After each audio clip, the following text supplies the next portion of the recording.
during the time, she already told me, Your Honor, that she was having sex with another guy. A month before you and a month after you, sir. During the time we were having sex, she had already told me this. So I'm in the shower one day. I know everything that goes on in my house, so it's just a CD that I see that's out of place. I'm like, I didn't put this in here. She was like, well, I'm single, but I'm having sex with this dude also. And plus, he was staying the night at her apartment. I look up their Instagram. So I'm scrolling, and I see somebody holding my daughter. With it. What?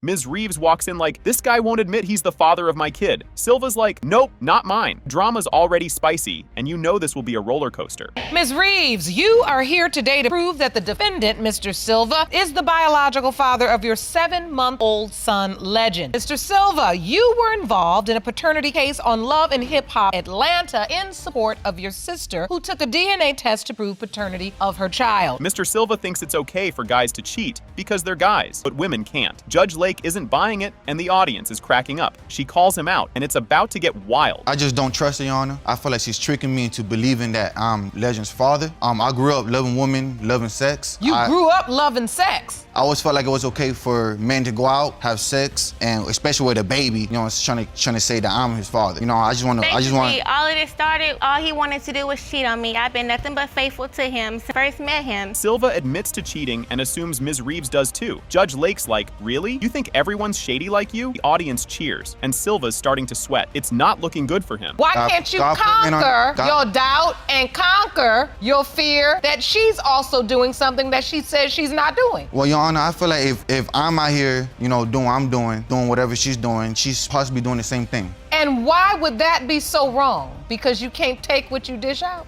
I'm trying to understand. Ms. Reeves says Silva accuses her of cheating because he's cheating. He caught her texting her ex, but she's like, it was just a high. Trust issues are everywhere. And they dig into the messy pregnancy drama next. Well, we was broken up at the time. Immediately, as soon as I told him that I was pregnant, he was like, oh, okay, with who? We were broken up for 4 weeks, Your Honor. I caught her texting her ex. When you I confronted her with about texting her ex. No, I caught them texting multiple times. She claims they're just friends. I had it. One day, I just decided to try to go in her phone, and she changed her password on me. Silva says they were broken up when she got pregnant, so he's doubting it. He showed up at the birth and signed the certificate because her family was staring him down. He felt pressured, but things are about to get even messier. In the hospital, none but her family was there. I was by myself. You know, I came in. As soon as Legend was born, the doctor came in the room, straight to me and gave me the paper. I didn't want to make her look bad, so so you signed the birth certificate? Yes, I felt pressure to sign this. And if you start talking about DNA tests and not signing birth certificate, it sheds a negative light on her. Yes, Your Honor. Silva says the baby looks like her ex. Ms. Reeves fires back with proof that he was messaging other women. Silva admits he was grimy. The courtroom's buzzing,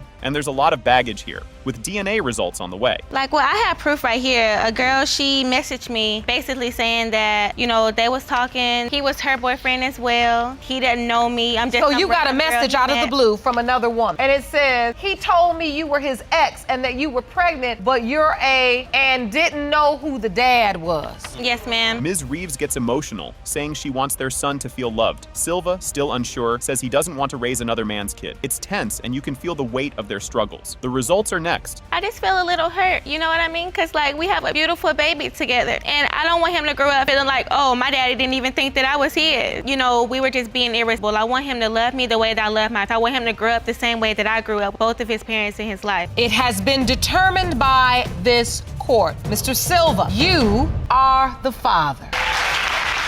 Mr. Walker's here to prove he's Kai Manny's dad after being told he's not, even though he's on the birth certificate. Ms. DeVos regrets letting him sign it and insists he's not the dad. Emotions are high, and the drama's just starting. Mr. Walker, you claim the defendant led you to believe you fathered her son, Kamani, for an entire year, but just 6 months ago told you you are not father and refuses to let you see him. You are here to prove that Kamani is your biological son. Mr. Walker was there for the pregnancy and birth, confident Kai Manny is his son. Ms. DeVos doesn't blink while saying he's not. Ouch. You can't help but feel for Mr. Walker, and the judge is about to ask some big questions. But Mr. Walker, you are certain this is your biological child? Yes, Your Honor, this is my son right here. And then for the past 6 months, you have not seen him? I haven't been allowed to see my son the last 6 months because Miss DeVos claims that I am not the father. But you're on the birth certificate. I was there the whole time, the whole pregnancy, and they're at the hospital. They met in foster care and had a kind of relationship. They got close, things happened, and now we're here. hear, but trust me, this isn't the juiciest part of their story. We met when we was in foster care. We was like this group home setting for to live on their own independently. We met there, we became friends. When I went away to school, we had lost touch or whatever. And then I came back, I don't know, somehow we got back in contact. I was like over his house every day. It was like a getaway. We wasn't in a relationship, but a situation like we was together. Mr. Walker was thrilled at the pregnancy, and she said it was his, until she later mentioned seeing someone else too. The judge's questions are about to get very awkward. When she first told me she was pregnant, I was excited. I asked her if it was mine. She said, yeah, you're the father. Ms. DeVos, do you remember that conversation? Yes, Your Honor. Did you tell Mr. Walker he was your child's biological father? Yes, but at the time, I thought he was the father. He was the one I was with. Ms. DeVos admits she hid the other guy because she was scared, didn't want to be alone. Mr. Walker stepped up, even working 2 jobs. It's messy and emotional, but something explosive is definitely coming. I was scared. Being a first-time mother, I went through the system too, and I just never wanted to tell him that it wasn't his because I knew the situation he'd been through, and I didn't want to go through it alone. When he stepped up to being here, got 2 jobs, and I couldn't work when I was pregnant because he was a big baby. Ms. DeVos chose Mr. Walker as dad because he was there, not the other guy. It wasn't about love, it was convenience. The judge looks ready to dive deeper, and you know it's about to get intense. Why did you make the choice of Mr. Walker? My ex was in another city. He was in the same city as me, so he's here, he's the father. When you say you didn't want to do this alone, so you just chose the man that was closest to you, was ready to step up, so you would have someone to go through this process with. Text messages show Ms. DeVos telling Mr. Walker he's not Kaimani's dad, via text. Mr. Walker says he's staying as long as he's on the birth certificate. The judge calls her out, and it's about to get even messier. So it says, you say you kicked me out with damn near no place to go. You wasn't thinking about our son or anything. He's not your son. So as long as I'm on the birth certificate, I'm not going anywhere. You ruined my whole life. You're not his father. You ruined your own life. You cold-blooded. Kaimani calls the other guy daddy on video calls, which hits Mr. Walker hard. The judge highlights how complicated this is for Kaimani. Everyone's waiting for the DNA results, and the tension is real. Kaimani is 14 months old now. When he sees your ex, he refers to him as daddy? Yes. Did you know that, Mr. Walker? No, I didn't, but around the time that I left the house, he was already getting ready to start saying dada to me, so I don't know. No, he wasn't. The DNA results reveal It has been determined by this court. Mr. Walker, you are not the father.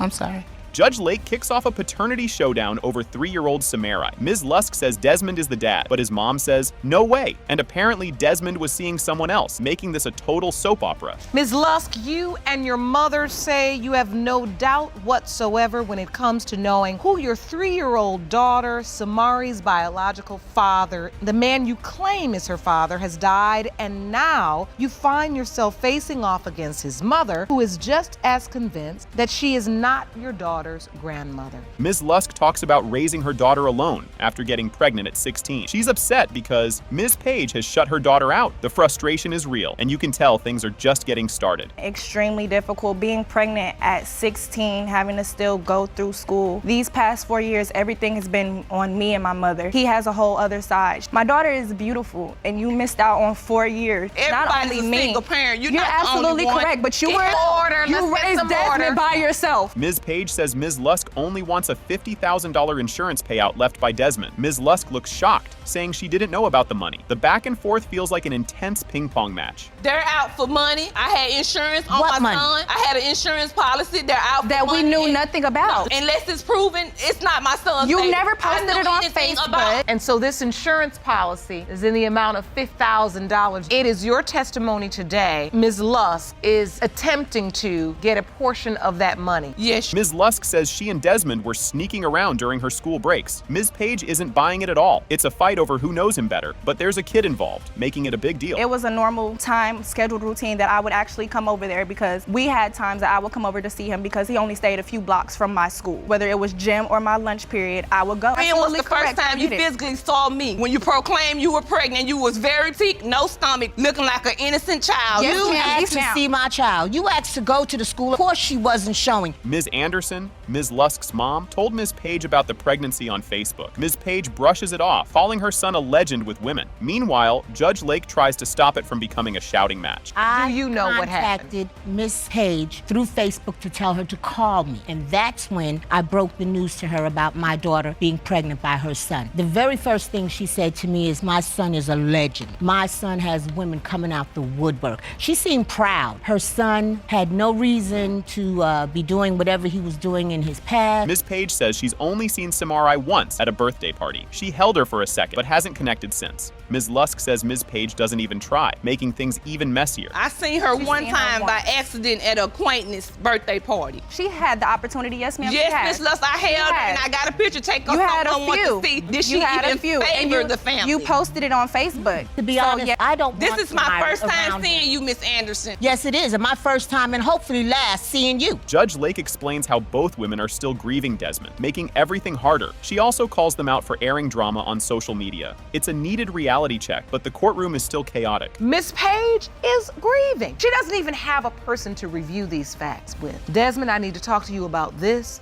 and this, so I can get an understanding. Much of this animosity, ma'am, and I hope I'm not speaking, but much of this pain and animosity that is coming out in your testimony is because you do feel like you have a situation before you. Ms. Lusk says she found out she was pregnant days after Desmond died. She couldn't go to his funeral because she felt out of place. Her tears make even Ms. Page show some vulnerability. I believe 4 days after his passing, that's when I took my own pregnancy test and found out I was pregnant. That was April 24th. His funeral was April 27th. I didn't go to his funeral. Like, how can I even go? I can't even support somebody. I didn't have time to grieve. I didn't have time to grieve either. The day after my son's first daughter was born, I understand. You. Judge Lake reads the DNA results. It has been determined by this court. The probability of relatedness between Miss Page and Samari Page is 99.96%.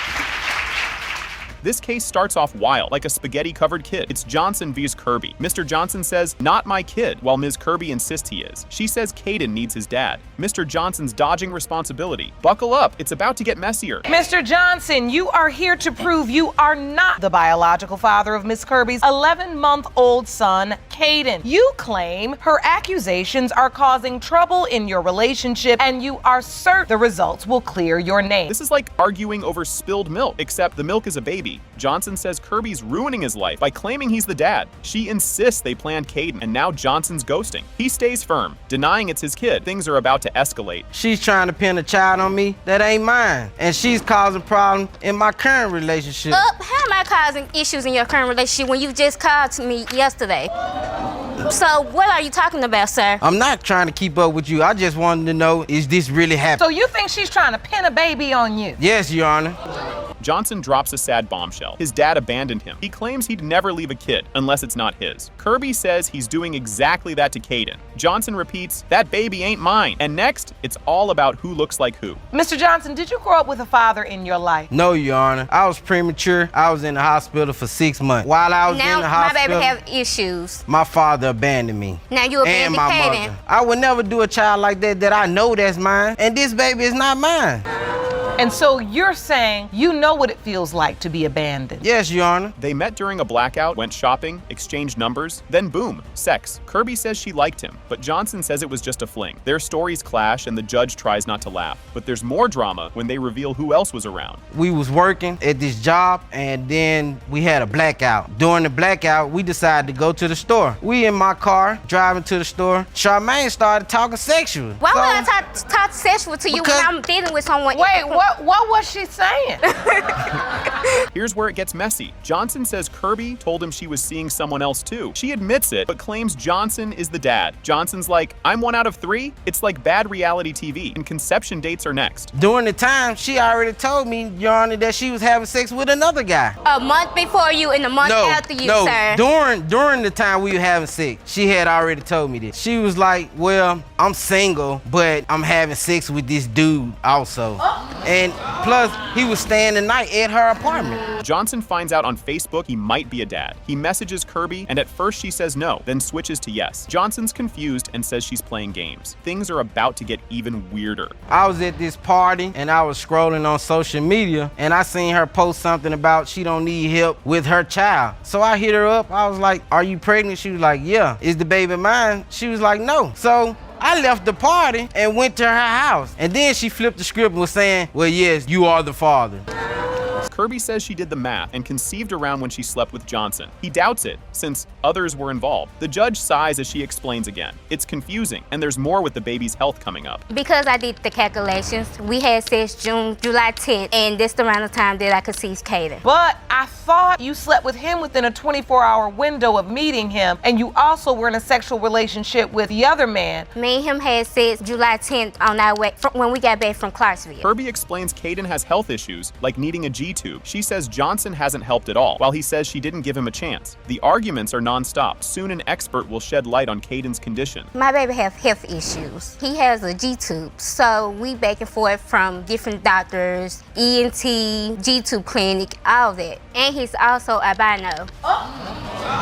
I didn't even know that this child was albino, and plus, no one's in my family albino. Has no trait of it. Expert explains albinism happens when both parents carry a hidden gene. Despite the clear explanation, Johnson shakes his head in disbelief. Kirby looks hopeful, but spoiler alert, he's not convinced until the DNA says otherwise. So albinism is a very rare disease. Less than 1 in 20,000 children have it, and it is the absence of pigment, both in the hair, skin, and sometimes eyes. How does it get passed down to a child? Is it Each parent, even though they look phenotypically or to the eyes normally pigmented, carry an abnormal gene. The big moment. It has been determined by this court. Mr. Johnson, you are the father. Ms. Ferguson brings her mom, Ms. Munsell, to court after finding out her dad, Ken Ferguson, might not actually be her dad. Apparently, mom was seeing multiple guys when Ms. Ferguson was conceived, and now a paternity test is the only way to know. Buckle up, this family drama is just getting started. Ms. Ferguson, you've brought your mother to court today because you were recently shocked to learn that Ken Ferguson, who raised you your entire life, you have petitioned the court for a paternity test on Mr. Ferguson, whom we'll hear from in a moment. You acknowledge that you finally confessed to your daughter that you slept with more than one man at the time of her conception. Ms. Ferguson explains how her mom treated her like background noise while spending time with friends and boyfriends. It all got worse when Ms. Ferguson discovered her mom's cheating. And it's not over. Wait till you hear about the stepdad's role in all this. My mom goes through crazy moments and acts like her family never is there, acts like her 2 daughters are never the only ones that just want her attention and to her and be there for her. So she was treating us like crap. She was acting like we never are there for her. She went, not even the husband, so we all felt lean on when she actually didn't have anyone else around her. Judge Lake steps in, trying to bring some sense to this chaos. She points out the pain Ms. Ferguson feels and urges Ms. Munsell to think about her daughter's feelings. It's a rare moment of calm, but let's see if anyone takes it to heart. Do you think as a parent, as a mother, it's more difficult for you to endure maybe this moment? Or would it be more difficult to stand there as a young woman who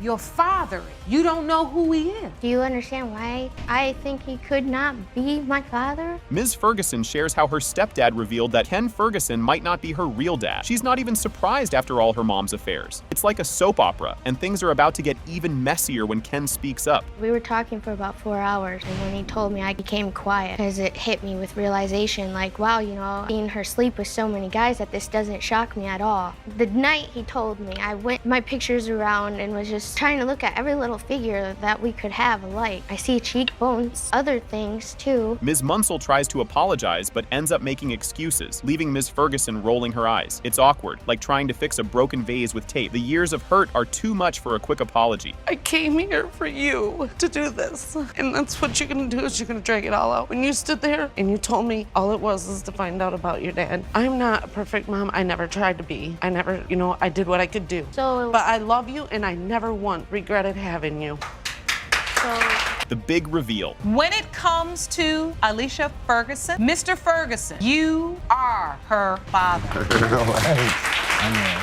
The court starts, and Mr. Smith shares why he's here to prove he's the dad of his 4-year-old daughter, Cookie. He's already on the birth certificate and has been calling himself daddy since day one. Mr. Smith, you have brought your estranged wife to court to prove that you are are the biological father of her 4-year-old daughter, Christina Cookie Smith. You signed the birth certificate and have been daddy since she was born and claim you know you are her father. Mrs. Smith drops a bomb and says, well, actually, Cookie might belong to someone else, which makes the audience gasp louder than a crowd watching fireworks. This messy case is just warming up, and things are about to get even juicier. Mrs. Smith, you admit that you allowed your husband to sign the birth certificate and initially believed he was Cookie's father, but as your daughter got older, she no longer looked like him. And now you believe another man is her dad. Mr. Smith finds his wife's old phone, flips through it, and boom, text messages and photo that make his head spin. It's not just, hey, how are you? Messages. These are I miss you texts, plus some nude pics. We actually end up getting new phones around that time. Okay. So it's just like the other phones were kind of lingering around. So I'm just casually just going through them. And I saw text messages, some photos between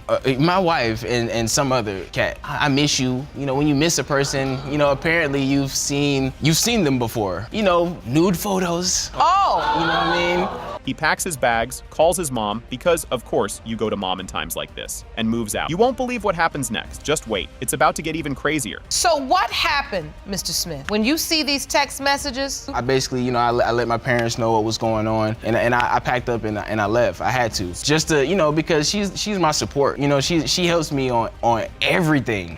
You know what I mean? Mrs. Smith announces she's pregnant and uses it as a chance to patch things up. Mr. Smith, feeling all kinds of love, jumps back in, ready to be the best husband and dad ever. When I found out I was pregnant, we were very excited. I told Christian we weren't together. I thought that this could be a chance for us to reconnect and make our marriage work. He agreed, and shortly after we got back together. Mr. Smith, when you found out she was pregnant, were you happy about it? Extremely happy. I didn't know what love was until I met this person. He's there for the birth, signing the certificate, and watching Cookie enter the world with all the pride of a guy who thinks he's got it all figured out. But oh boy, little does he know, this happy moment is just the calm before another storm. Were you there at the hospital when she was born? I made priority number one. It was a cesarean section. Made sure it was, since I couldn't cut the cord. I asked the doctor, can I lean over? Can I see? Because you can only see that one time. So now, when Cookie is 18, 21, 40, I can tell her that I saw you come into this earth. First time you just. While showering one day, Mr. Smith notices something weird. A random CD sitting where it doesn't belong. Turns out it's got some guy's number on it, and curiosity sends him down the rabbit hole. So I'm in the shower one day. I know everything that goes on in my house, so it's just a CD that I see that's out of place. I'm like, I didn't put this in here. That number, it's just something about that number. I ain't forget about that number. And then I saw an Instagram name, so I immediately I look up their Instagram. So I'm scrolling, and I see somebody holding my daughter. With it. What? After a little Instagram snooping, he finds a photo of this mystery dude cheesing with Cookie, looking like he's auditioning for Proud Dad of the Year. Mrs. Smith finally admits she hooked up with this guy, Joseph, and things get super awkward. With a cheese on their face, like it's all happy and everything. It did have a caption, but I not for word verbatim, but it was something in the line of him claiming her, though. It was that. This is the photo you saw on Instagram? Honestly, though, I don't like looking at that at all. You can't even look at it. No. Joseph says he met Mrs. Smith when she was separated and had no idea she was married. He's all like, we hit it off. I didn't know about her husband. And oh yeah, I met Cookie when she was 2. I seen her walking down the sidewalk, and I actually ran behind her, and we exchanged numbers. We talked on the phone for a little bit. Did she tell you she was married? No, ma'am. I had no clue. So when did you find out about the baby? I don't know a time verbatim, but the first time that I've seen Cookie in person was she was 2 years old. You know what? I don't even remember verbatim. I don't. He describes meeting Cookie and feeling like she already knew him, which gives him that, maybe I'm her dad vibe. But wait, Joseph isn't the only guy calling himself dad, and the situation just keeps getting messier. When I seen her, she looks just like my dad. She looks just like us, so, I never really doubted it. You understand what I'm saying? I always thought that, this is my child. You find out, you accept it, you've got this little girl. Do you make plans to stay in her life? Yes, ma'am, I did, but at the same time, I wasn't in a position to a structure of a good parent. Mr. Smith and Joseph both want to be in Cookie's life, and they're both like, she's my baby. Mrs. Smith finally admits she's been keeping secrets, and everyone's trying to figure out what's going on. You still were allowing Mr. Prater to see her behind your husband's back. I didn't even know any of that. And Mr. Prater, you did not know about Mr. Smith. Couldn't find the right time to say anything about it. When you have issues like this, the right time is the soonest time available. The judge opens the results, and bam. It has been determined by this court. The biological father is Mr. Prater. I'm sorry. When your mother works all day and you've been at home watching TV, when your mother comes home, if she wants to see something on television in her house, that remote goes to her hand and she watches what she wants to watch. Ruling is in. She said she was in a sexual relationship. That's one. She had the baby and tagged the dude name in the picture. If the baby mom, why didn't you tag me in the picture? She tagged another guy and say she doesn't know who the guy is. But why the picture still stayed on your Facebook? And my family had to tell me, oh, you know she tagged another dude name in the picture. I got evidence for that too. The case kicks off with Miss Capples claiming Mr. Harris is the father of her son and wants him to sign the birth certificate. Meanwhile, his girlfriend is right there, and Mr. Harris denies everything, demanding a DNA test. This drama is heating up fast, and it's only going to get hotter. Ms. Caples, you say you are 100% certain that the defendant is your 15-month-old son, Jasion's biological father, and today he's going to put his name on the dotted line right in front of his girlfriend. Miss Capples says their relationship was just hookups, and she blames his girlfriend for making him deny the baby. Mr. Harris insists it's not his, and everyone's just dodging responsibility. Just when it seems clear, Mr. Harris drops a strange twist. To be completely honest, Your Honor, me and Mr. Harris, we were never in a relationship. Let's clarify that now. We were just sleeping together. That's pretty much it. Were you in another relationship? No, I was not, no. I wasn't. You find out you're pregnant. Obviously, you weren't using protection if there's a question that he's the biological father. Yes, Your Honor. Things turn confusing when Mr. Harris admits he heard about the pregnancy, but then didn't hear from Miss Capples for months. He says he started doubting when she dated someone else while pregnant. It's all a blame game, and Miss Capples is ready to show some evidence. She texted me and told me she was pregnant. Then she disappeared for months. When she texted you and said, I'm pregnant, what did you think? Are you now with Miss Mayfield in a relationship? Ma'am, that's when I had got with her in a relationship. She was around 5 months. She got jealous of what me and... What is there to be jealous about? I don't care about you guys being Miss Mayfield. So go Sit her ahead. down. Miss Capples brings out a calendar to prove her timeline matches her pregnancy with Mr. Harris. He's confident, but Mr. Harris is still uncertain if he was even with her. It's a mess, and just when things seem clear, it gets more ridiculous. As you can see, my son Jason was born January 9, 2016. Me and Mr. Harris were intimate for 9 months, all the way up the beginning of May. We started talking around September, Mr. Harris. Like I said, all the way up until the beginning of May. If you go back 9 months, 1, 2, 3, 4, 5, 6, 7, 8, bring you to April, and this is the window of conception where my son was born. Mr. Harris admits he was with multiple women and didn't even know Miss Capples' real name. Miss Capples denies seeing others, but the situation is chaos. It's impossible to look away, especially as they argue about who showed up when the baby was born. Were you involved with more than one man? No, I was not, and he did not tell me that he was dealing with other women while me and him were talking. So I did not know that he was playing the Men usually don't tell you. They want to keep getting. She went through my phone, text other women back. Cut me off. Yeah, that's the time y'all stopped talking. I know, boo. I know the whole story. I'm sure you do, because you were there, right? And you were there when he was... You don't even know your real name. You were. Miss Capples says Mr. Harris didn't come to the hospital because he was at work. He showed up the next day, but claimed the baby didn't look like him. Things are awkward, and there's a twist about who else was there that's coming up. Did he get to come to the delivery room? He didn't have a ride, Your Honor. I was at the work when she delivered the baby. The next morning, I came up there. When I looked at him, he didn't look like me at all. I had been here at my doubts, but like I say, everybody around town says that she goes around saying it's another guy's baby. Did you sign the birth certificate? No, I did not. Because you did not want to, or you were not even asked to? Both. I wasn't asked. I had my doubts. Miss Mayfield, Mr. Harris's girlfriend, was the nurse in the delivery room when Miss Capples was giving birth. Miss Capples says she was spying, but Miss Mayfield says she was just doing her job. The tension is intense, and now the fight's about visitation rights. What is this about the hospital room, Miss Kate? I'm undergoing surgery, getting ready to have my tubes tied. That is my job. As a woman, I would not want to be in a room with a woman that's having my boyfriend's baby. Okay, so you were the patient.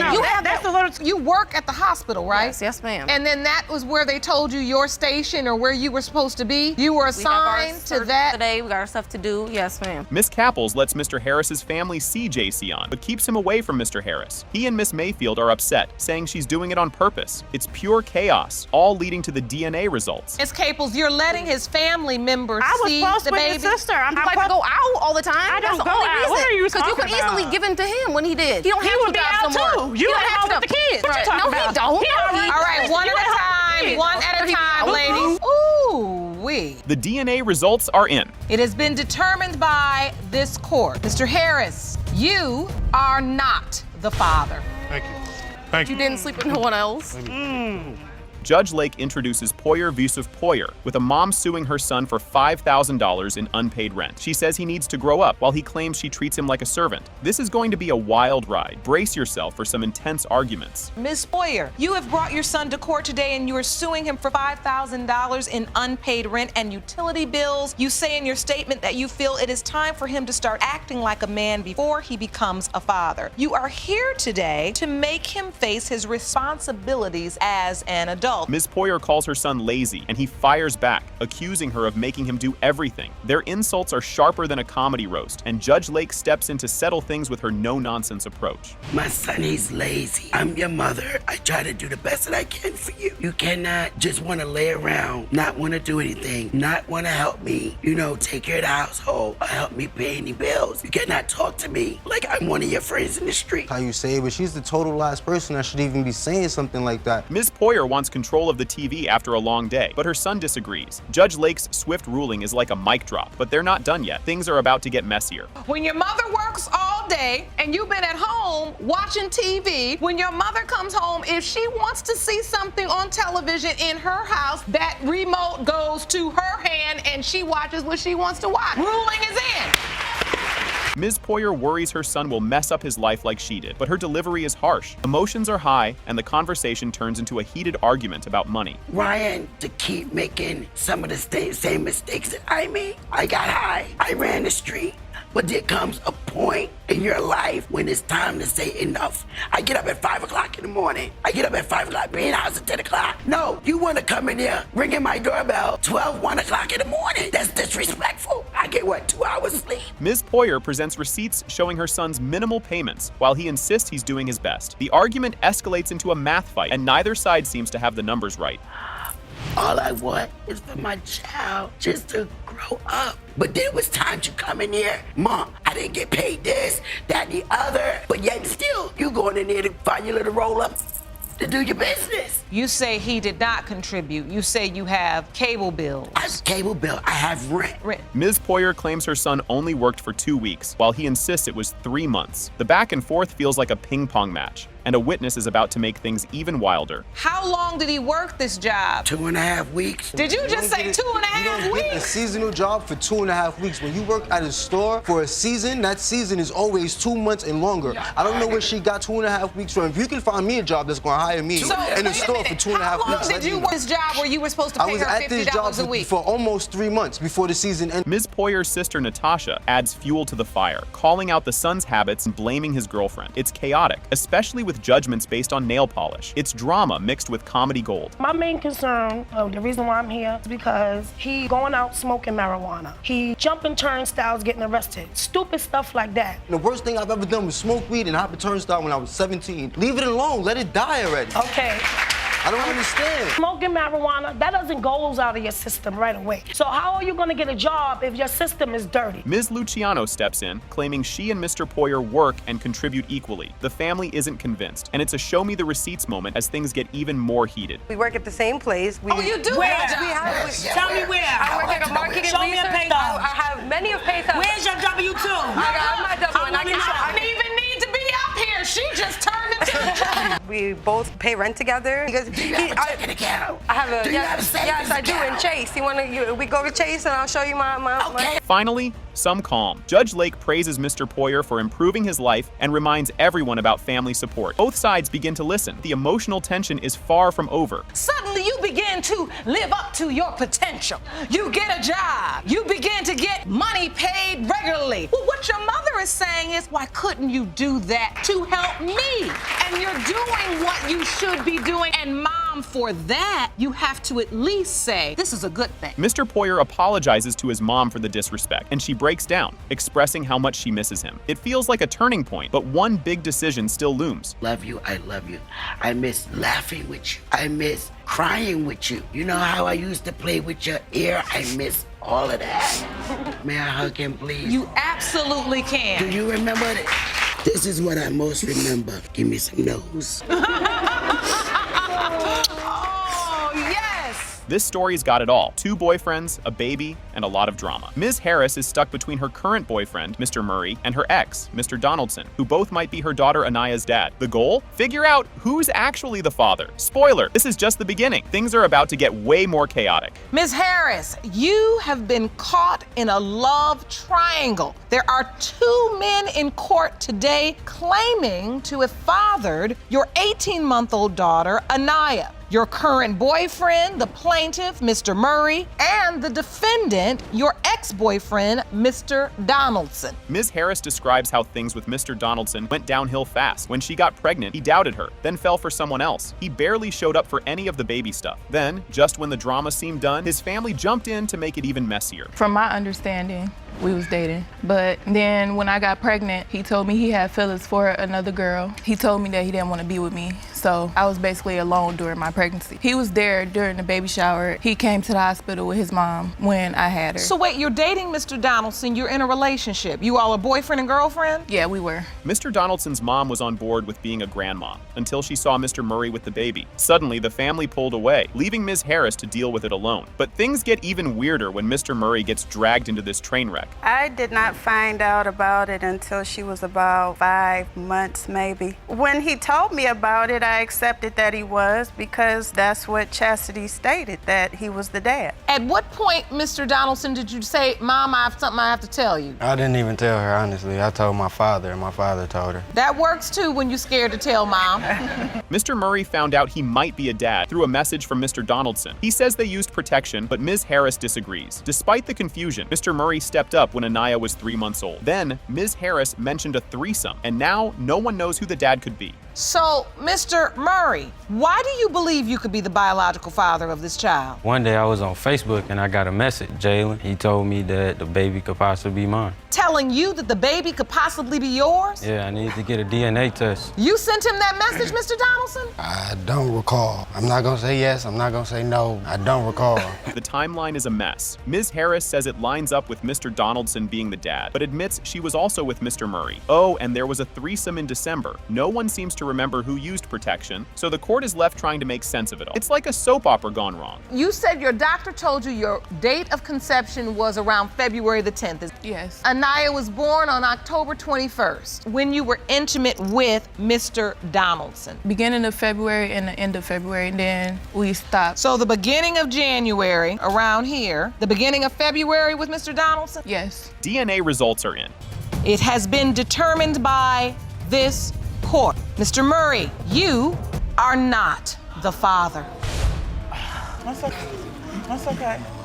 That's still your baby. This is like a reality show gone wild. Mr. Harvey says he spent $496.52 on baby supplies for a kid he doubts is his, claiming they met on a dating app. And boom, she's pregnant in 2 weeks. Ms. Jett wants a paternity test to shut him up. And trust me, it only gets messier from here. Mr. Harvey, you are asking the court to award you $496.52 for baby supplies you say the defendant, Ms. Jett, demanded for a child you adamantly deny is yours. The speed of this relationship could give anyone whiplash. They met, moved in, and she got pregnant all in a month. Now, they're fighting over cheating accusations, baby stuff, and even Facebook drama. So you meet each other, move in together, and get pregnant all within a month? Yes. Find out you're pregnant, you tell Mr. Harvey. And he was so happy. You were happy when you heard the news? I was happy. Because you thought it was your child? Yes. After she found out she was pregnant, we stopped talking. She moved back to Orlando. She wrote. Because he was so sexually active with other women. He was cheating on me. Watching them argue over receipts was like kids fighting over cookies. Mr. Harvey shows $500 in baby expenses, while Ms. Jett complains it took forever for him to buy it. The judge starts grilling them, and it's clear neither of them is backing down. And this is all before the baby's born? Yes, but then you responded back. Okay. It took him months and months to buy this stuff. I've been asked him for this. I begged for him to buy this stuff. Is a receipt? A receipt, and I spent that I close see to $500 on everything. A pack and play, close to what you get. A pump, bottle scrubber, bedtime wash. Mr. Harvey's doubts are fueled by a Facebook tag. She tagged another guy in a photo of the baby, and he's wondering why it wasn't him. She says says it was an accident, but trust me,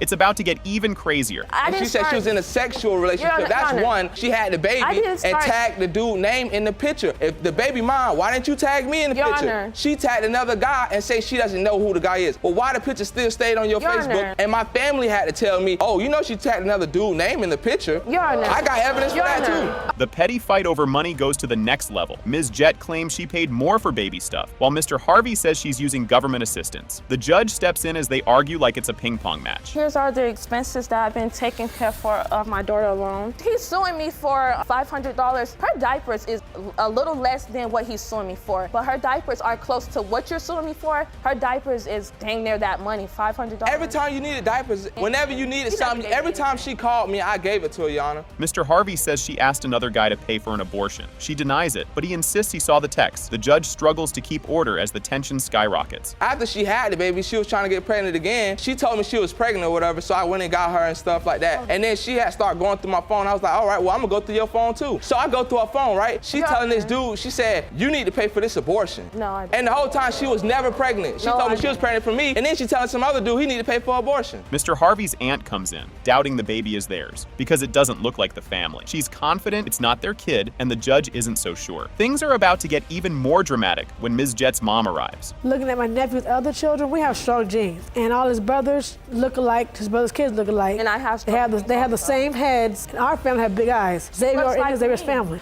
His children look just alike from different moms. Everybody looks like the Harveys or the Highsmiths. Baby has no genes of us at all. Head shape or anything. Me, I have strong genes. Well, that's my opinion. Ms. Jett's mom says Mr. Harvey promised to care for the baby, and now he's backing out. She's upset, and tensions between families escalate. Mr. Harvey then reveals another shocking reason for walking away. He called me and told me that Shadasia was pregnant. I didn't meet. No, he hadn't met me, but you called me and told me my daughter is pregnant and how I shouldn't worry about you leaving. I did not know Kim until after the baby was born. No, you didn't know me. I didn't know her. I did not know her until after the baby was. Mr. Harvey claims he felt unsafe after Ms. Jett threatened him. He says he'll support the baby if it's his, but won't risk it until then. The judge says it's time for a paternity test. Get ready for the results. I lost my job because I was supposed to go to work that morning, and I came over there. We wasn't even talking. She was in a relationship our whole pregnancy. Called me and said, I'm having a baby. I didn't go to work and got fired. After she had the baby, that's when I got to know her. She is not the person that. Somebody that you don't know. Because the child, I want to be in a child's life, and if that child mine, I want to be in a child's life. The DNA test is in. Pertaining to 4-month-old Nolani Harvey. Mr. Harvey, you are not her father. It's fine. That's fine. This kicks off like a messy movie. Fewer heroes, more drama. Ms. Narissa Moffett wants a paternity test to see if Mr. Johnson is her real dad. 2 years ago, some guy slid into her Facebook inbox saying, hey, I'm your real dad. Mr. Johnson's reaction? Hold up, this is wild. He blames Narissa's mom for making things confusing back in the day. Buckle up, it's gonna get wilder. Ms. Moffett, you always believed the defendant was your dad until 2 years ago when you received a message from a man claiming to be your biological father. You are tired of the confusion and are petitioning the court for a paternity test to prove the defendant is your dad. Narissa gets a random Facebook message from a guy claiming to be her dad, complete with a baby pic. She's like, wait, what? She calls him, but instead of clearing things up, it just makes her need answers even more. The drama is only getting started. Who's this mystery dad, really? 2 years ago, he inboxed me on Facebook, was saying that I'm his child, and when I'm looking like, I don't know. And then he had sent me a picture of me when I was like, he was saying that I'm his child and I have 2 other siblings. I can see you're still shocked. Yeah. The message reads, hi, this is Lawrence Saunders. Call me because you is my daughter and I've been looking for you. Mr. Johnson has major doubts. He says there were 2 other guys around when Ms. Moffett was pregnant. Their relationship was basically a secret, sneaking around like teenagers. This is giving serious who's the daddy energy, and it's just heating up. Me and 2 more other guys was, at the time was dealing with Ms. Moffett. I just had doubts that I was her biological father at the time when she was little. I didn't know. I really didn't. I didn't know if I was the father or not, know, so. Ms. Moffitt reveals she slept with both Mr. Johnson and Mr. Saunders on the same day. Yup, both men could be Nerissa's dad, but she thought Mr. Johnson was a better fit. Everyone's confused, especially the courtroom, and they're about to hear even crazier details. I wasn't sure who was the father because, see, Mr. Johnson, and at that time Mr. Johnson was at work, so I stayed around till he get off work. I had went to one of my friend houses named Mr. Saunders, which I was dating. Basically, I ended up having sex with him that day and Mr. Johnson at the same time. So that's why I'm not sure. Ms. Moffitt admits she kept the two-dad situation from Nerissa her entire life. Nerissa only found out 3 years ago and is understandably upset. Her mom says she didn't want to hurt her, but that ship has sailed. Things are about to get even messier. But Nerissa testified that it was just 2 years ago that she was told that there was another possibility. But you didn't tell your daughter. No, Your Honor. But you're not telling your daughter that 2 men could possibly be the father. I told her, that it could be a possibility. No. When did she tell you this, Miss Moffitt? 2 years ago. But I just want to get this over with. Nerissa got really sick and called for her dad, Mr. Johnson. He stayed with her for 3 nights, while Mr. Saunders, the other maybe dad, was nowhere to be found. This is straight out of a soap opera, and the courtroom is hooked on every word. I stayed out of it until Rissa got real sick. Went to the hospital and spent time with her. I said to myself, man, this child is laying up here fighting for her life, really who her father was, and she said she wanted her father there. And he told me, he said, Ron, you need to get to Indiana as soon as possible. We don't know if Rissa gonna be much around here much more long. The moment everyone's been waiting for. It has been determined by this court. Mr. Johnson, you are her father. This kicks off awkward right from the start. Ms. Fisher claims Mr. Stewart is her baby's dad, but he's not so sure. Stewart says she had options back then, and he's not convinced. The judge already looks tired, and we're just getting started. Ms. Fisher, you're here to prove that Mr. Stewart is your daughter Kalia's biological father. Yes, Your Honor. You state that your daughter has a serious medical condition, and it is imperative that you know the father's medical history. Ms. Fisher is certain Stewart's the dad because they were hooking up when her daughter was conceived. She admits they weren't always careful. Yikes. And says Stewart denied it when she got pregnant. She's here for her kid's sake, but you know this story's got more drama ahead. Why do you believe he is the biological father? Because at the time my baby was conceived, that's who I was having sexual relations with. It was just a sexual relationship, Your Honor. Did you use protection? The first few times, yes. A week after we started messing around, she come out and she showed me a pregnancy test. I'm like, it's not my baby. So a week after you all started having a sexual relationship, she brings you a pregnancy test and says she's pregnant? Yes, Your Honor. Wait, they're still hooking up? Stewart says he was over at her place just last week because he was bored. Fisher's fed up with his excuses, and the judge is too, especially when another guy gets thrown into the mix. After this is over, did the relationship continue? Yes, he was just at my house like a week and a half ago. I got bored. I got bored, When you get bored, you go over Miss Fisher's house and have unprotected sex? Sometimes. That's smart. She told me out her mouth that I wasn't the baby's father. There's another possible dad, Mr. Kern, who even gave the kid his last name. Stewart's like, see, told you. And Fisher says Kern just offered his name. Buckle up. Mr. Kern's side of the story is next. Well, she named another potential father as the biological father, and then another man signed the birth certificate. Which man is this? Mr. Kern. Mr. Kern? Yes, Your Honor. There's another man's name on the birth certificate. Is this true, Miss Fisher? His name is not on the birth certificate, but my daughter does have his last name. Mr. Kern hooked up with Fisher around the same time, but doubts he's the dad. She lied to him about another kid before. He thought her older child was his, but a DNA test said otherwise. Kern's still salty, and things are just getting messier. That you could potentially be Kalia's biological father. Were you aware of this? Yes, ma'am. I'm not denying that I'm not her father. She always been lying to me, you know what I'm saying? Because we already done went through this one time with an older child inboxing each other on Facebook. It always starts with Facebook, don't it, Jerome? Fisher drops some serious news. Her baby has a heart problem and might need surgery. Both guys start shaking their heads, saying they have no heart issues, which isn't super helpful. The judge looks like she's had enough of this circus. The doctor says she has a hole right in the middle of her heart, and she has too much blood going to her lung. And so in 2 months, they might have to do surgery if the hole doesn't close. Oh my goodness. Either of you gentlemen have heart issues? No, Your Honor. Because she deserves to know. She doesn't deserve, I don't want her to grow up 4, 5, 6 years old looking for her daddy and I don't know what to tell her. The judge is fed up and calls everyone out for being irresponsible. She reminds them this is about a baby's health, not their drama. She's about to drop some hard truths, and honestly, they need it. When I look at this beautiful little girl and then needing an answer from me that I can't give because I was irresponsible, and now her health may be affected because of that, and the reason why I'm going so hard on you all is because you're still up and you admitted it in court today. It It has been determined by this court. Mr. Kern, you are not the father. The only thing I'm trying to do is just try to find out who my baby father is. Because he's 43 years old, he don't want to work. But you slept with him without protection. Yeah, I did. So at this point, the insults are irrelevant. Yeah, it is. And I'm not saying he is my father. I'm not saying he's not. I'm just here to find out. And I was 11 years old. It took 5 minutes to get in contact with him. So you telling me it took you 21 years to find me? How was it that hard? So you must have not been searching.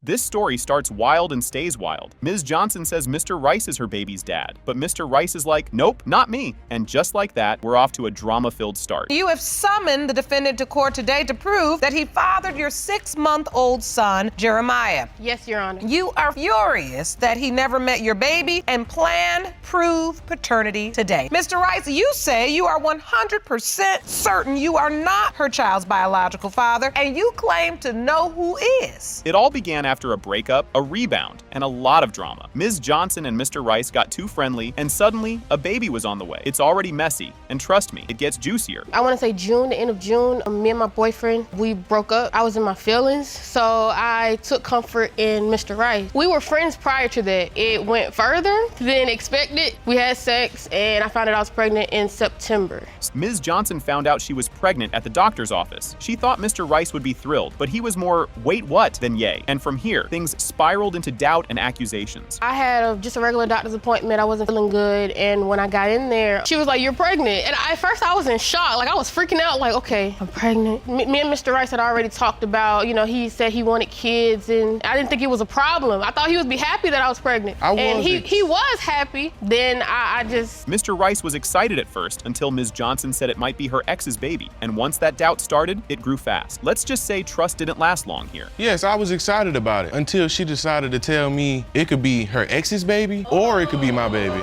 How did she tell you? I had left my phone in my brother's car. I was at school. And he came and told me about it. And then I got on the phone with her and she told me. So how did he tell you it was on your phone? Because she was calling my phone. Oh, she was I messaged his friend. Ms. Johnson revealed she got an STD, and Mr. Rice was like, excuse me? He tested negative, which only made him doubt more. And yes, it's about to get even more awkward. I go to about 1 doctor's appointment with her.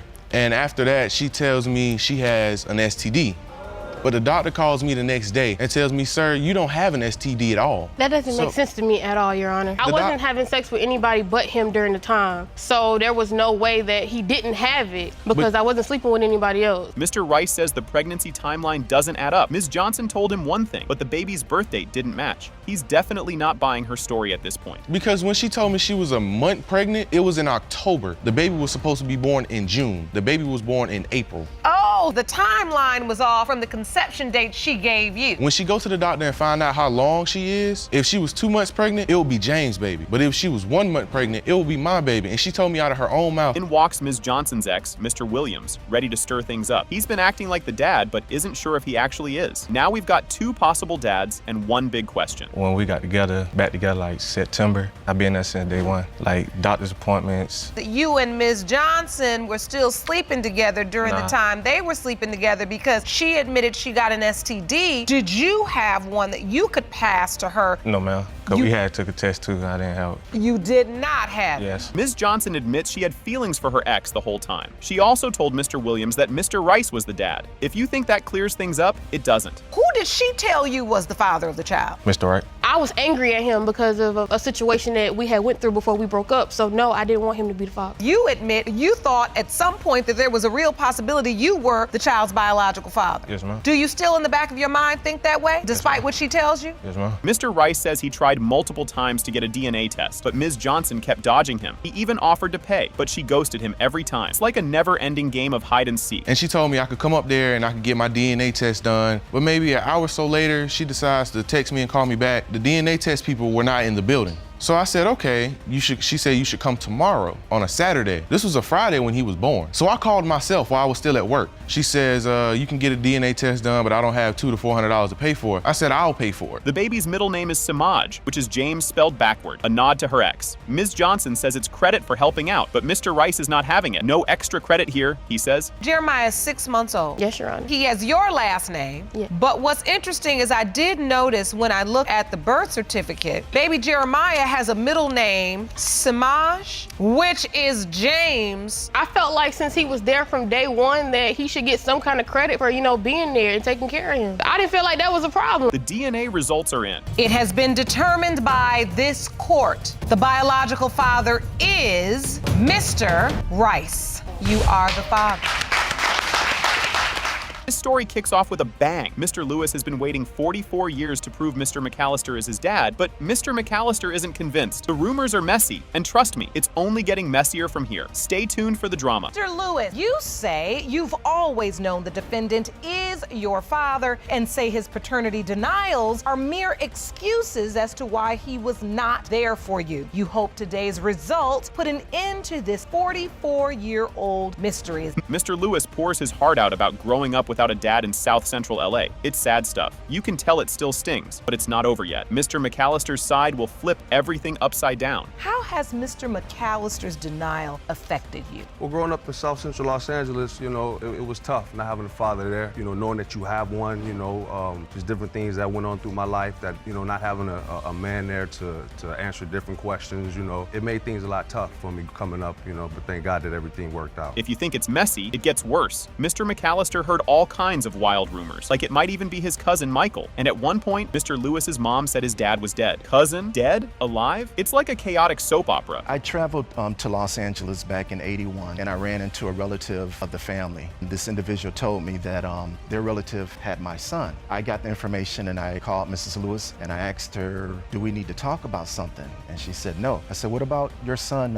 What's going on there? I heard XY. I said, his dad is dead. I said, yes, his dad is dead. Mr. Lewis took up football to avoid trouble and stay on the right track. He thinks his mom lied about his dad being dead to protect him. Honestly, you can see why she did it, but what happens next is going to blow your mind. It was tough, growing up, thank God I gravitated to football because there were opportunities to get into gangs being in South Central Los Angeles. My mother, she protected me because I'm sure there was opportunities that she let him know. When she told him, and I'm not sure if she did say that, but actually my mother, if she did say he was dead, it was to protect me because we had already moved. Years later, Mr. McAllister hears someone might be his son. He meets Mr. Lewis, who's 16 at the time. Sweet, right? Not really. Mr. Lewis thinks Mr. McAllister only showed up because he's a good football player. Drama level, maximum. When I finally found out about that there was a possibility here, I reached out to him and I told him I was going to be coming to Los Angeles and I would like to meet him. He was 16 at the time. I just wanted to get to know him. I wanted him to get to know me. Because of a credible friend of mine that I dated for years told me that there was a gentleman that was looking for me, saying that I was his father. Moment of truth. It has been determined by this court.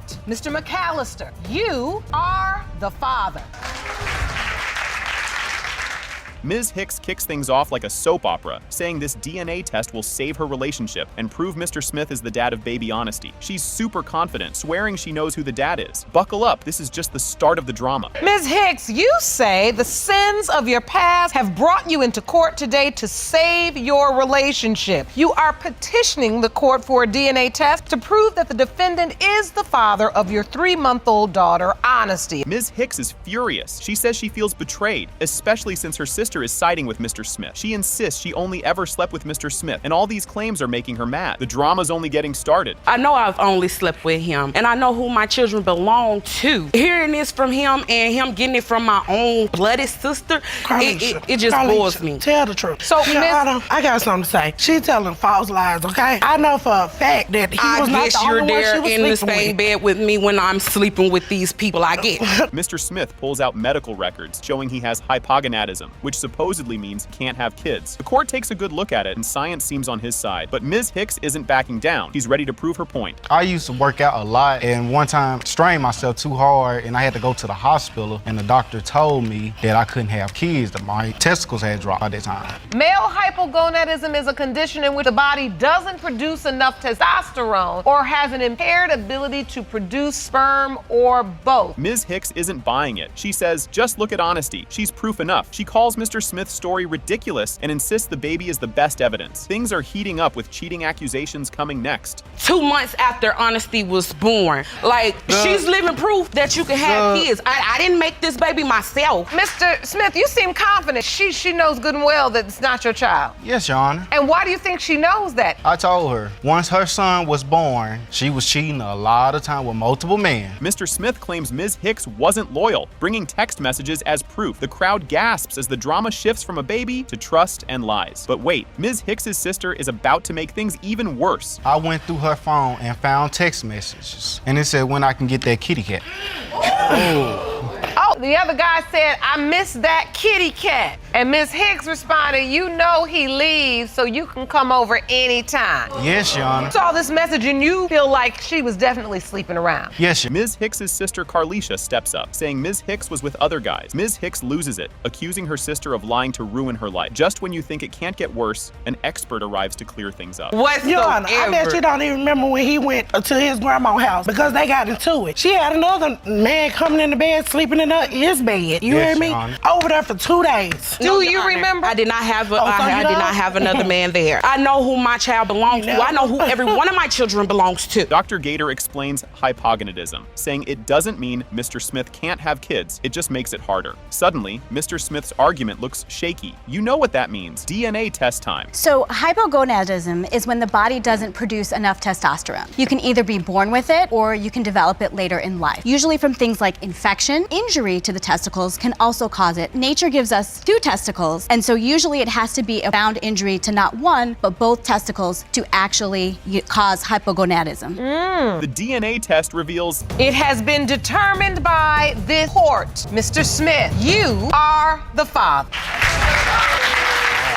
This story kicks off with 3 possible dads, 1 confused mom, and a 2-year-old stuck in the middle. Miss Hatcher had relationships with 3 guys around the time her son was conceived, and she's here to find the real dad. The drama is already so thick you could cut it with a butter knife. Brace yourselves. Miss Hatcher, you confessed that at the time you conceived your 2-year-old son, Josiah, you had sexual relations with 3 men. Now, you don't want your son to suffer for your mistakes, so you've requested paternity testing on all 3 men. Miss Hatcher drops a reality TV level timeline, dating all 3 men at once, and using a color-coded calendar to explain it. Just as everyone's piecing it together, Mr. Scott butts in with a rude comment that gets him a verbal smackdown from the judge. The chaos is real, and it's about to get messier. At the time, I had sex with 3 different men around the same time my son conceived. I did have a 5.5-month fling with Mr. Scott. No, Your Honor, that is not true. It was just sex, period. That's what a fling is! Not to me. And I had a one-night stand with him around the time.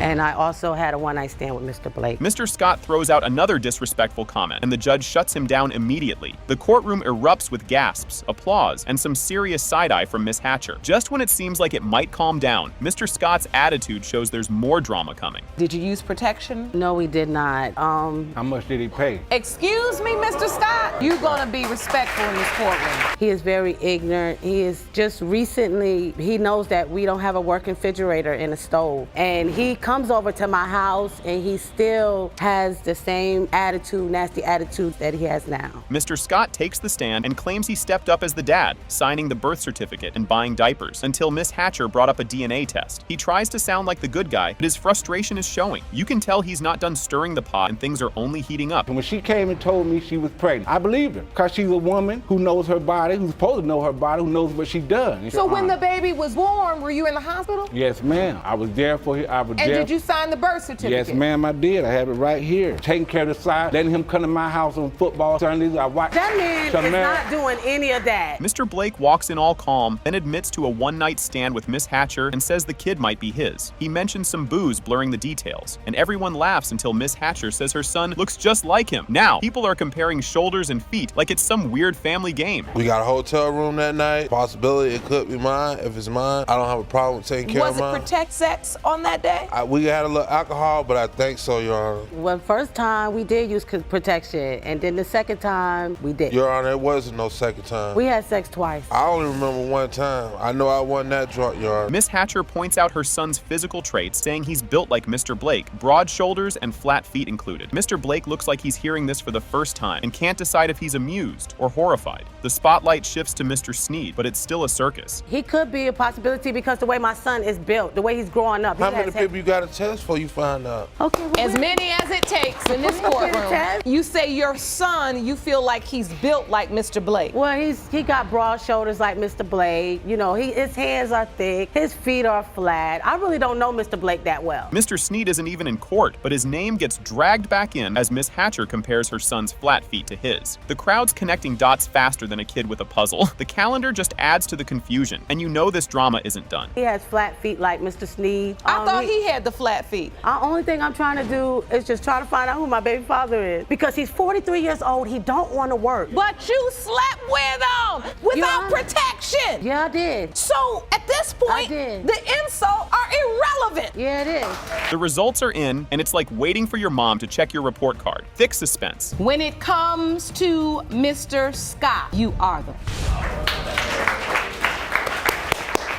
This story kicks off with family drama. Adriana Tucker wants Charles Hunter to admit he's her dad, but Charles isn't convinced. It's awkward, and it's only getting wilder from here. Miss Tucker, you believed another man was your dad until a bomb was dropped on you 10 years ago when your mother admitted that the defendant is your biological father. You opened your case to prove to Mr. Hunter that he is your dad. Adriana just wants Charles to take a DNA test and end the mystery. She's tired of being her own detective, and when her mom explains why she lied, it's completely bananas. I have been trying to get Charles to do a DNA test with me twice. I scheduled a test, he didn't show up, and it's just a lot of confusion in my own mind, and it's very traumatic to me. I'm trying to figure out if he's my father or not to close this chapter in my life, because I grew up thinking someone else was my father. Adriana's mom admits she lied about who her dad was, thinking Charles wasn't dad material. Adriana feels like she's missing out on her own story, and things are about to get even crazier. Told her that someone else was her father at the time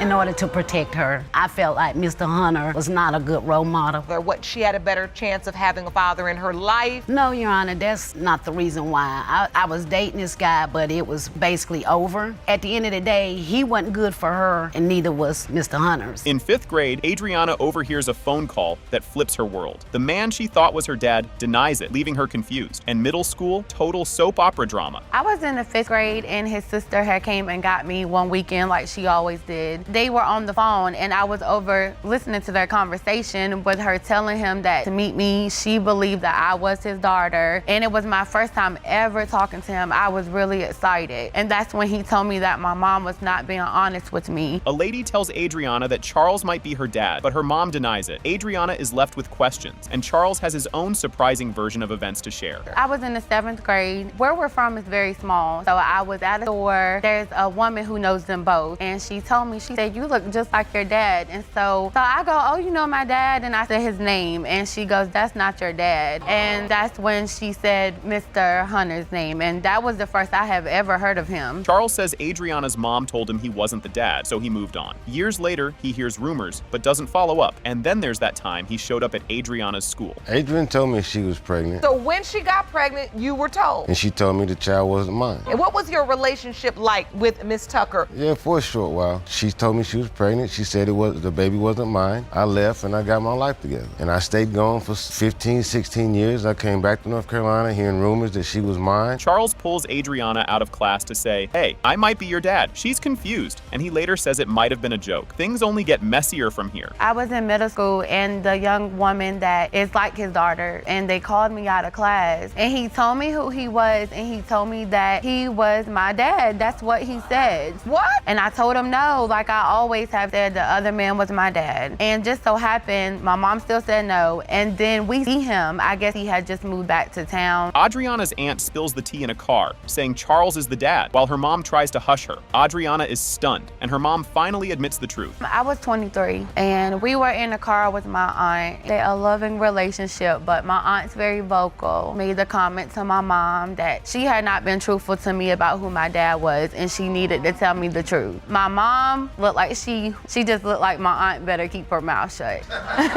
Oh. Turns out Charles used to date Adriana's aunt. Judge Lake points out how messy this all is, with Adriana stuck in the middle. And now we're heading to the DNA results. Well, I had met a young lady. Come to find out it was Adrian's sister. And I thought that about that. So you slept with her sister. Did you know this? This has nothing to do with my sister. When I came back to Carolina, Adrian wouldn't speak to me. She wouldn't talk to me. She had nothing to do with me. Mr. Hunter, you are not the father. Jasmine finds out at 9 that the man she thought was her dad isn't, and her real dad is Cannon Little. Cannon denies it, talking timelines and all. It's a wild start, and things are only getting messier. Ms. Degree, you say your whole world changed when you were just 9 years old, and your mother revealed to you that your dad was not biological father. She then told you Mr. Little was your father, yet claimed he's denied you ever since. Yes, Your Honor. Jasmine calls Mr. Little saying, "Hey, I think you're my dad," and he's like, "Nah, DNA test first." Her mom's not happy, thinking he should have been more understanding. It's awkward and about to get worse as Mr. Little pulls out some strange evidence. So when I was about 11 years old, I got his number off a family member that's married to his family member. And I called him up on the phone and I told him who I was, who my mother was, and what I believe. And he told me that he don't know, he need a DNA test, he don't think so. Mr. Little shows a 24-year-old calendar to prove he's not Jasmine's dad. Seriously, who keeps that? The dates don't add up, but nobody buys it. Things are weird, and the child support drama is heating up. You got a calendar from 24 years ago? Hey, listen, wow. baby, I do my homework. You got a calendar from 24 years Hey, Dig, ago. I do my homework. Sure, you right. All right. What you did is you created a calendar. Exactly. To illustrate. I created a calendar to illustrate, but 3 months later, she tell me she pregnant a month later. I don't know if she Houdini or what. How do you come up 3 months later? Your evidence. Mr. Little says he ended up on child support even though he was told Jasmine wasn't his. He claims court tried to test him, but Jasmine's mom didn't show. Jasmine's not convinced. She thinks he just cares about money. I'm at work. HR came to me and said, you need to call this number. I call this number. They tell me they taking money out for Miss Degree. I'm trying to figure out what's going on. This is not my child. She done told me twice it wasn't mine. Now she got me on child support. You should have wanted a blood test. Hold up. I got that too, baby. I got that too. Hold up. I got this right here. Hold up. I got this right here from the court, and they tried to get in contact with her. Jasmine shares her side. She felt abandoned, especially since it took her 5 minutes to find Mr. Little when she was 11. She's not mad, just wants answers. Her brother then steps in to back her up. He said he been searching or whatever like that because the child support. And I'm not saying he is my father. I'm not saying he not. I'm just here to find out. And I was 11 years old and it took 5 minutes to get in contact with him. So you telling me it took you 21 years to find me? How was it that hard? So you must have not been searching. Corey, Jasmine's brother, talks about stepping up as a father figure and how Mr. Little hung up on Jasmine when she called at 11. He's not holding back, and it's about to get real with the DNA results. For years, I've watched over my sister. You know, the male figure in her life that she looked up to, because my mom worked hard for us, and we had mostly everything we needed. It was times I didn't even want to say things about my father or that she had a hole in her because there was one. And that's what, like this photo, if you think about it, it's almost like, what if the test says not? DNA results are in. In the case of Degree B. Little, when it comes to the paternity of Ms. Jasmine Degree, Mr. Little, you are her father.